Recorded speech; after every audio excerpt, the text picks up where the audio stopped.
코스피가 개인과 기관의 매수세에 힘입어 상승하고 있습니다. 미국의 지난달 소비자 물가지수가 예상치를 웃돌았지만 자동차 상호관세 제외 가능성과 우크라이나 종전 협상 등이 호재로 작용하고 있습니다. 서울시가 오늘부터 5년 만에 토지거래 허가구역을 해제합니다. 잠실과 삼성 등 국제교류 복합지구 인근 재건축을 제외한 모든 아파트가 대상입니다. 정부가 다음 주 지방 미분양 해소를 비롯한 건설 경기 보완 대책을 발표합니다. 금융세제 추가 지원과 DSR 적용 유예 방안 등이 거론되고 있습니다. 가공식품 물가가 1년 만에 가장 큰 폭으로 뛰었습니다. 14년째 유지 중인 KTX 요금도 올해 하반기에 오를 것으로 보입니다.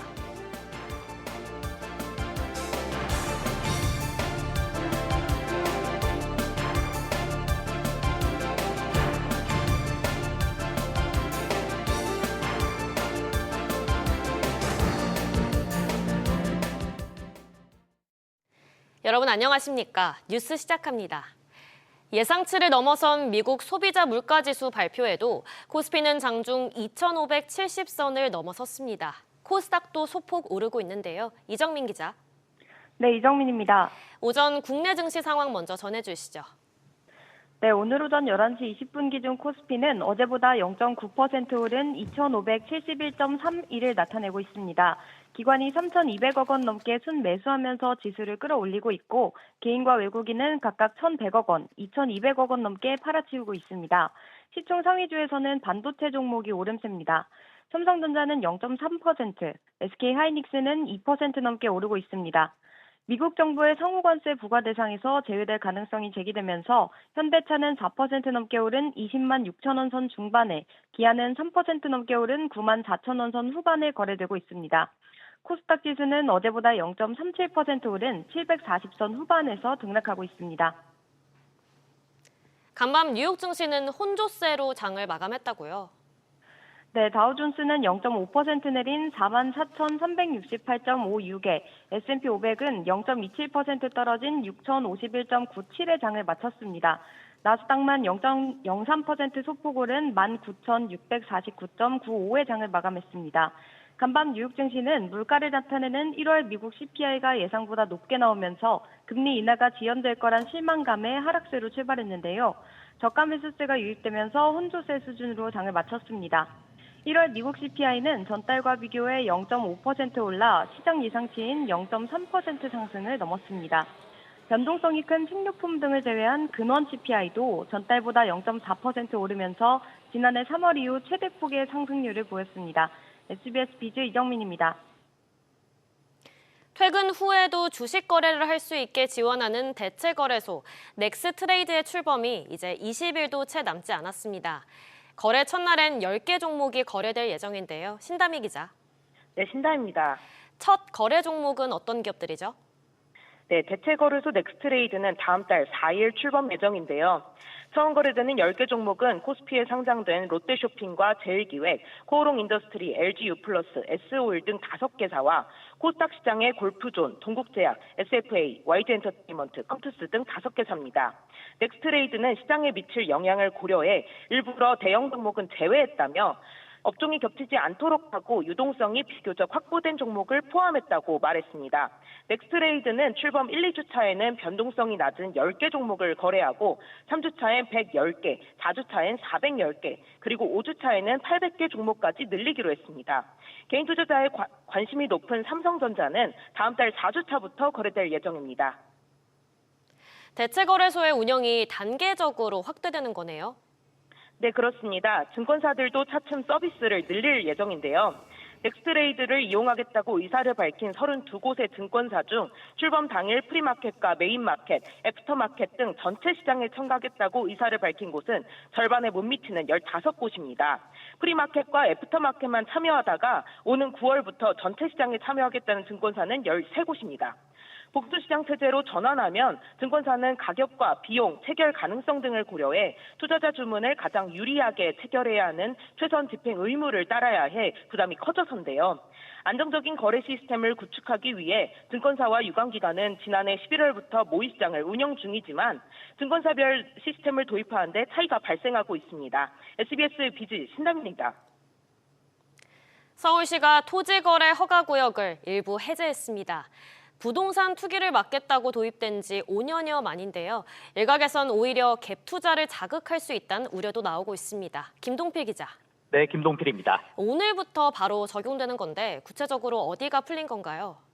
네, 서울 송파구 잠실동과 강남구 삼성, 대치 청담동 등 국제교류 복합지구 인근 4개 동인데요. 이곳에 있는 아파트 305곳 중 291곳에 대한 토지거래 허가구역 지정이 오늘부터 해제됩니다. 다만 대치동 개포우성 1, 2차 아파트와 선경, 미도, 은마 등 안전진단을 마친 재건축 아파트 14곳은 투기과열 우려로 규제를 풀지 않았는데요. 재건축 재개발 요인이 있는 압구정과 여의도, 목동, 성수동도 토지거래 허가구역 지정을 유지하되 서울시는 투기 가능성이 낮다고 판단되면 해제를 검토하겠다고 열어뒀습니다. 서울시는 민원도 많았고 도입 취지인 가격 안정 효과도 미미해졌다고 해제 이유를 설명했습니다. 주택시장의 투기 우려가 없는 지역 등에 대해서는 주민의 생활 불편 해소 차원에서 과감히 규제를 추진하고자 합니다. 그런데 벌써부터 집값에 영향을 주고 있다고요? 네, 그렇습니다. 우선 토지거래 허가구역에서 해제되면 구청장의 허가 없이 주택과 상가, 토지를 거래할 수 있는데요. 또 실거주 의무 등도 사라져서 전세를 끼고 주택을 구입하는 갭 투자나 원정 투자도 가능해집니다. 이에 따라 집값 상승을 부추길 것이라는 우려도 나왔었는데요. 첫날임에도 해제된 곳의 아파트 호가가 최근 실거래가 대비 수억씩 높게 형성되는 등 벌써부터 기대감을 반영하고 있습니다. 서울시는 시장 상황을 모니터링하면서 투기 행위 발생 시엔 재지정을 즉시 추진하겠다는 계획입니다. SBS 비즈 김동필입니다. 쌓여만 가는 악성 미분양 부동산이 건설 경기 침체와 내수 부진을 심화시키고 있습니다. 지난달 2만 가구를 넘어서면서 10년 5개월 만에 최고치를 기록했는데요. 이에 정부가 다음 주에 추가 금융세제 지원책을 발표합니다. 정동진 기자. 네, 정동진입니다. 미분양 문제를 해결하기 위해서 정부 부처 내부적으로 여러 논의들이 오가고 있죠. 언제쯤 발표되나요? 네, 오는 19일 기획재정부와 국토교통부, 금융위원회 등 관계부처 합동으로 지방 미분양 해소를 포함한 건설시장 안정대책을 내놓을 예정입니다. 지방 경기 침체가 장기화하면서 경기 성장에도 부담이 되고 있기 때문입니다. 지난해 12월 기준 전국의 미분양 아파트는 7만 173가구로 12년 만에 최다였는데요. 악성 미분양으로 분류되는 중공후 미분양도 총 2만 1,480가구로 11년 만에 가장 많습니다. 박상우 국토부 장관은 오는 19일 4대 주택건설단체장 그리고 지방건설업체 관계자들과 간담회를 가질 예정인데요. 박 장관은 간담회에서 정부의 건설시장 정상화 방안을 설명하고 건설업계의 협조를 당부할 것으로 보입니다. 또 이제 지방 미분양 주택에 대한 DSR 규제 완화 이야기도 계속 나왔는데 이에 대한 전망은 어떤가요? 아직은 도입 여부가 불투명합니다. 비수도권 아파트는 평균 가격이 3억 원 수준이라 총부채 원리금 상환 비율의 부담도 크지 않을 뿐더러 DSR 적용을 받지 않는 저금리의 정책 대출도 이용할 수 있기 때문입니다. 대신 오는 7월 도입 예정인 스트레스 DSR 3단계의 적용을 지방에만 유예하는 등 조건을 차등화할 수 있다는 예측이 나오는데요. 스트레스 금리가 낮을수록 대출 한도는 더 높아지는 효과가 있습니다. 정부는 지방 미분양 매입자에게 추가 세제 혜택을 줄 건지도 고심 중인데요. 건설업계는 지방 미분양 전체에 대해 취득세 중과를 배제하거나 50%를 감면하고 양도세 감면 등의 적극적인 대책을 요구하고 있습니다. SBS 비즈 정동진입니다. 부동산도 문제지만 물가도 여전히 걱정거리입니다. 업체들이 가격을 줄줄이 올리면서 가공식품 물가가 1년 만에 가장 큰 폭으로 상승했습니다. 여기에 공공요금마저 인상을 앞두고 있어서 가계 부담이 더욱 커질 전망입니다. 신성우 기자.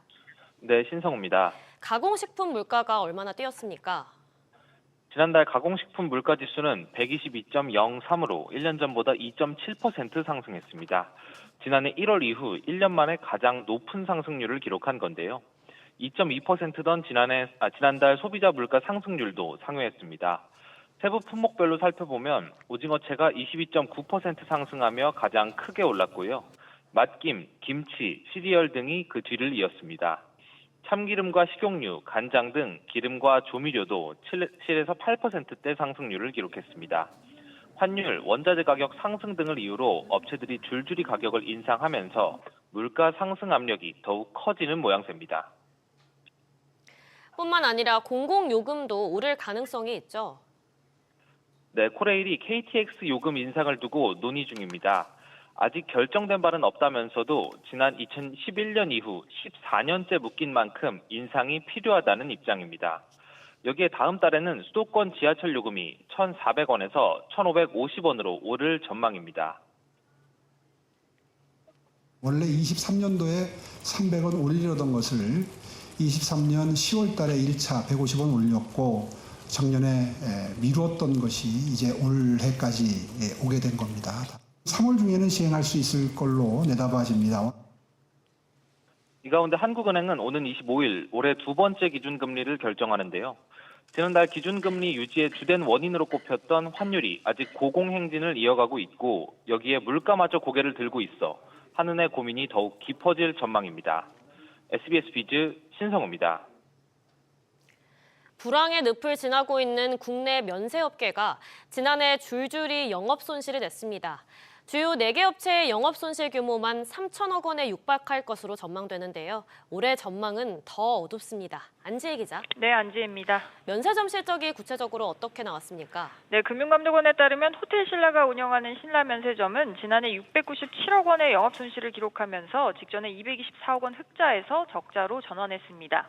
신세계면세점도 영업순이익이 적자로 전환했고 현대백화점 면세점도 288억 원의 영업 손실을 기록했습니다.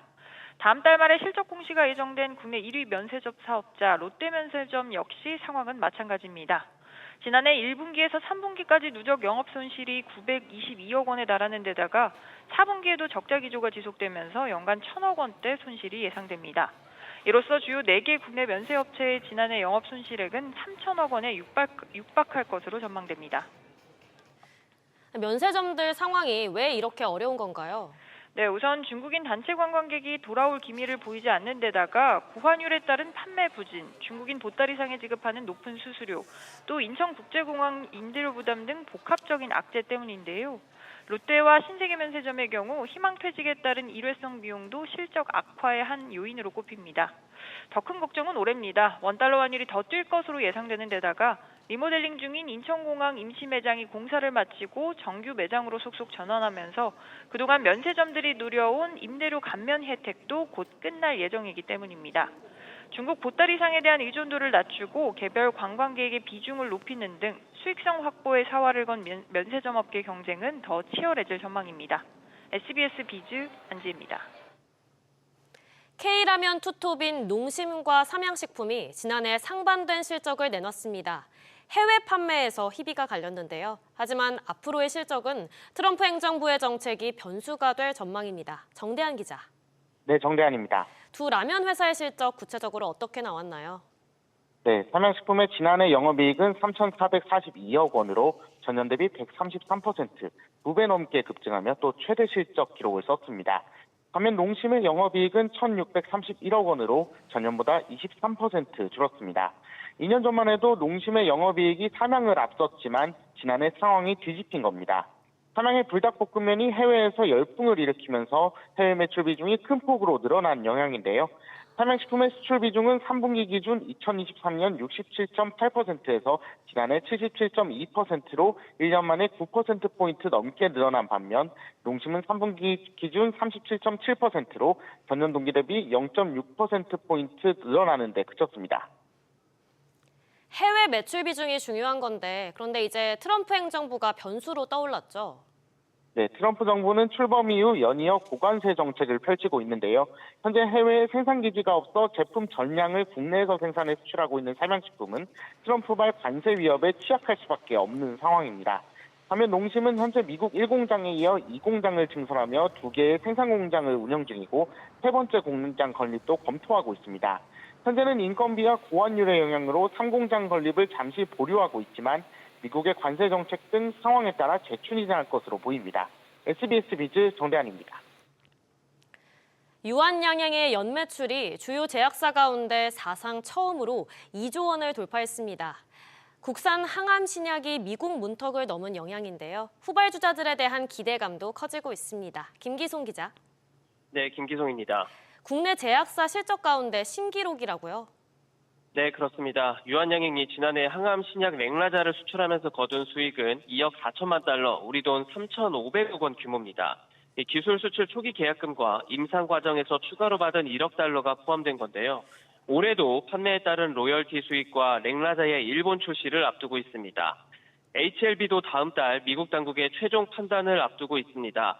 HBLB가 개발한 간암 신약은 당초 지난해 5월 미국 FDA 허가를 기대했지만 보안 지적을 받으면서 재도전에 나선 상황인데요. 다만 HLB의 파트너사가 중국 항서제약이라는 점이 변수가 될 수 있다는 지적도 나옵니다. 트럼프 2기 행정부의 대중국 견제 기조가 짙어지는 데다 허가 받더라도 의약품이 관세 태풍 영향권에 들 경우 수익성의 걸림돌이 될 수 있기 때문입니다. 면역 항암제 부문의 블록버스터는 암종 불문 치료제인 키트루다인데 국내에서 드디어 건보 적용의 첫 관문을 넘었다고요? 그렇습니다. 건강보험심사평가원이 암질환심의위원회에서 키트루다주의 11개 적응증에 대한 급여 기준을 설정했다고 밝혔습니다. 현재는 비소세포 폐암, 호지리킨 림프종, 흑색종, 요로상 피암 4개 암종에서 7개 적응증에만 건강보험이 적용되고 있는데요.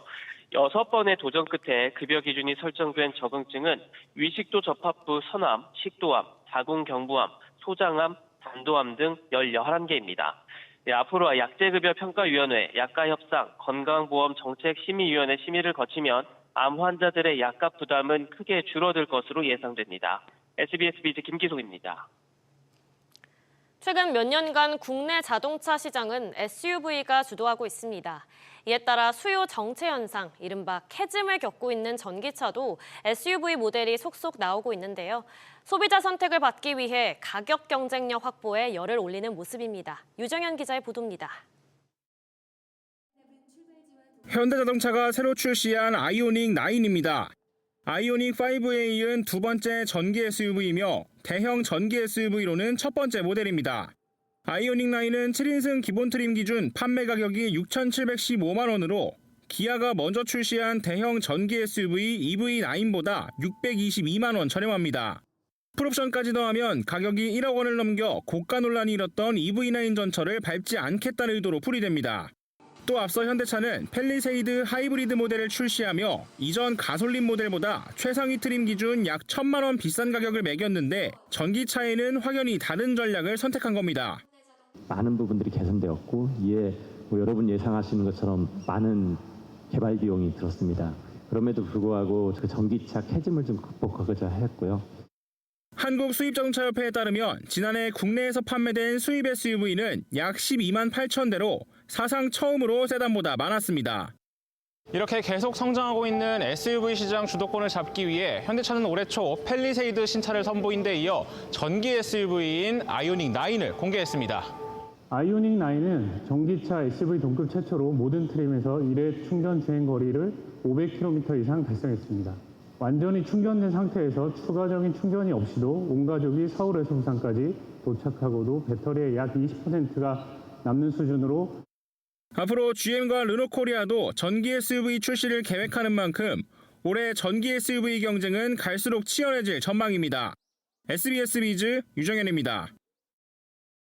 앞으로 당근마켓처럼 소비자 직거래 플랫폼을 이용해서 부동산 매물을 거래할 때 실명 인증 과정을 거쳐야 합니다.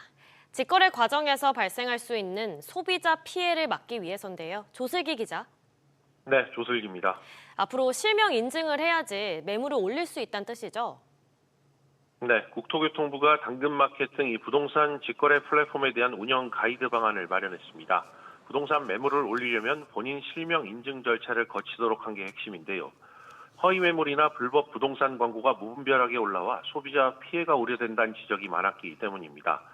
플랫폼 사업자는 이를 위해 광고 게시자가 매도인과 임대인 등 이 권리가 있는 자가 아닐 경우 소유자와의 관계를 확인할 수 있는 절차를 마련하도록 했고요.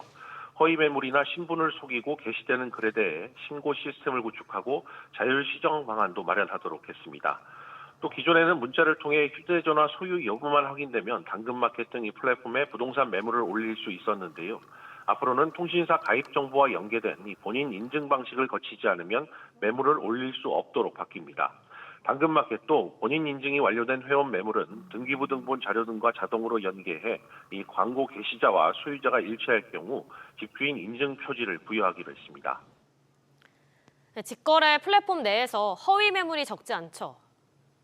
네, 국토부가 앞서 지난해 11월부터 한 달 동안 이 직거래 플랫폼에 올라온 500건의 광고를 표본 조사해본 결과 전체의 5분의 1인 104건의 공인중개사법 위반 의심 광고가 적발되기도 했습니다. 적발된 의심 광고 중 집주인 등으로 가장해 이 매물을 올린 광고 주체 위반 건이 94건일 정도로 대부분을 차지했습니다. 국토부는 이번에 배포한 가이드라인을 부동산 직거래 플랫폼들이 지키는지를 지속적으로 점검하는 한편 허위 매물 광고 행위는 경찰청과 지방자치단체와 협조해 엄중 조치해 나갈 방침입니다. SBS 비즈 조슬기입니다. 대내외 불확실성에 따른 원화값 약세로 은행권의 외화 예금이 큰 폭의 등락을 나타내고 있습니다. 특히 달러 예금과 엔화 예금의 움직임이 상반된 모습인데요. 최나리 기자. 네, 최나리입니다. 주요 은행들의 외화 예금 규모가 어떻게 됩니까? 네, 5대 시중은행의 달러 예금 잔액은 이달 10일 기준 약 637억 달러로 집계됐습니다. 전달 대비 열흘 만에 약 3억 달러, 우리 돈으로 4,600억 원이 급증한 규모입니다. 고환율 차익 시연으로 빠졌던 투자 수요가 다시 몰리는 것으로 해석됩니다. 반면 엔화 예금 잔액은 같은 기간 약 9,500억 엔으로 집계됐습니다. 지난달 말 1조 600억 엔에서 이달 들어 1,000억 엔, 우리 돈으로 1조 원 넘게 줄어든 규모입니다. 앞서 엔화 약세 등의 영향으로 점차 회복세를 보였던 엔화 잔액이 이달 들어 다시 감소하는 모습입니다. 어떤 이유에서 그러고 있나요? 네, 달러 강세 속 불안정했던 환율이 올해는 좀 더 안정적인 흐름을 나타낼 것이란 기대로 풀이되는데요. 우선 미국의 도널드 트럼프 행정부 2기 출범 이후 보호 무역주의와 관세 정책 등으로 달러 강세 장기화가 당분간 더 이어질 것으로 보입니다. 다만 대내외 변수가 여전한데요. 시장에서는 이미 반영된 부분이 있어 추가적으로 급격한 원화 약세 요인은 없을 것이란 분석이 나옵니다. 여전한 대내외 불확실성에 따른 안전자산 선호 확대도 달러 예금 잔액 증가의 요인으로 꼽힙니다. 원엔 환율은 올 들어 다소 안정되면서 환율이 오를 것이란 기대감이 있었는데요. 이미 엔화가 상당히 올랐다고 판단한 투자자들이 차익 실현을 위해 자금을 회수한 것으로 풀이되고 있습니다. SBS 비즈 최나리입니다. 도널드 트럼프 미국 대통령이 곧 상호 관세 조치를 발표할 것으로 보입니다. 트럼프 대통령은 또 우크라이나 전쟁을 끝내기 위한 중재에도 속도를 내고 있는데요. 김한진 기자. 네, 김한진입니다. 먼저 상호 관세가 초읽기에 들어갔죠. 네, 트럼프 대통령이 미국 현지 시간 12일 밤 또는 13일 아침에 상호 관세 행정명령에 서명할 수 있다고 말했습니다. 우리 시간으로 늦어도 오늘 밤 상호 관세가 공식화된다는 얘기인데요. 이에 앞서 백악관은 트럼프 대통령이 13일 나렌드라 모디 인도 총리와의 정상회담 전에 서명할 것이라고 밝혔습니다. 대미 무역 흑자국인 인도를 압박하기 위한 카드로 활용하겠다는 뜻입니다. 우리나라의 경우 미국과 자유무역 협정을 체결해 대부분의 무역 상품이 무관세인 만큼 상호관세 조치의 영향을 상대적으로 덜 받게 될 것이라는 관측이 나오지만 일각에선 앞서 철강 관세의 경우처럼 기존 합의가 모두 무시되는 상황이 발생할 수도 있다는 전망도 나옵니다. 다만 트럼프 대통령이 지난주 공화당 의원들과 만난 자리에서 자동차와 의약품은 예외로 둘 수 있다는 언급을 한 것으로 알려져 최종 내용에 관심이 쏠립니다. 또 이런 가운데 우크라이나 전쟁의 종전 협상 가능성도 높아졌다고요? 네, 트럼프 대통령이 푸틴 러시아 대통령과 통화한 뒤 전쟁 종식 협상을 즉각 시작하기로 합의했다고 밝혔습니다. 우크라이나의 나토 가입은 실용적이지 않다는 의견도 밝혔는데요. 러시아의 우크라이나 영토 점령을 2014년 이전 수준으로 되돌리는 것은 가능성이 희박하다고도 말했습니다. 러시아 측도 푸틴 대통령이 미국과 러시아가 함께 일할 때가 됐다는 트럼프 대통령 발언을 지지했다고 전했습니다. 트럼프 대통령은 젤렌스키 우크라이나 대통령과도 통화를 했는데요.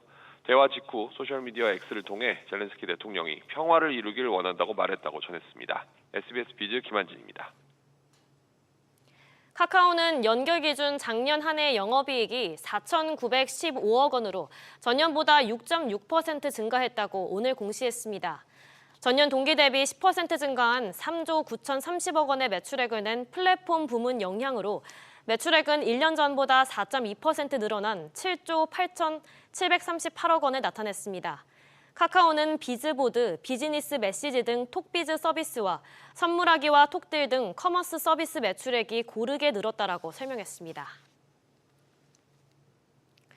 한미반도체가 창사 이래 최대 규모로 자사주를 소각합니다. 회사 측은 기업 가치 제고와 주주 환원을 위해 보유 중인 자사주 약 1,300억 원어치를 소각하기로 했다고 밝혔습니다. 지난해 취득한 2천억 원 규모의 자사주 중 573억 원을 이미 소각한 상태로 이번 소각까지 더하면 취득한 자사주의 94%를 소각하는 셈입니다.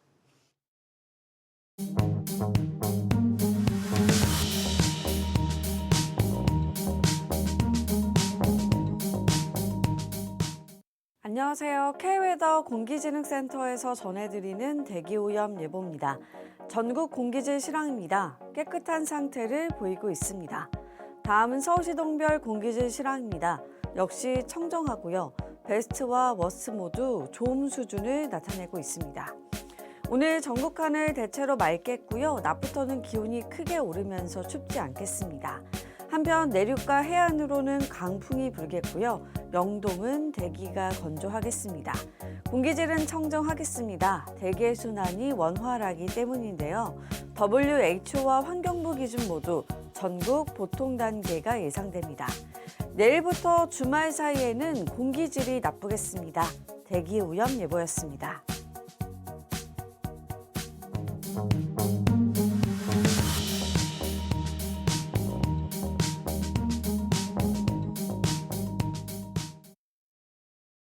뉴스 마치겠습니다. 시청해주셔서 고맙습니다.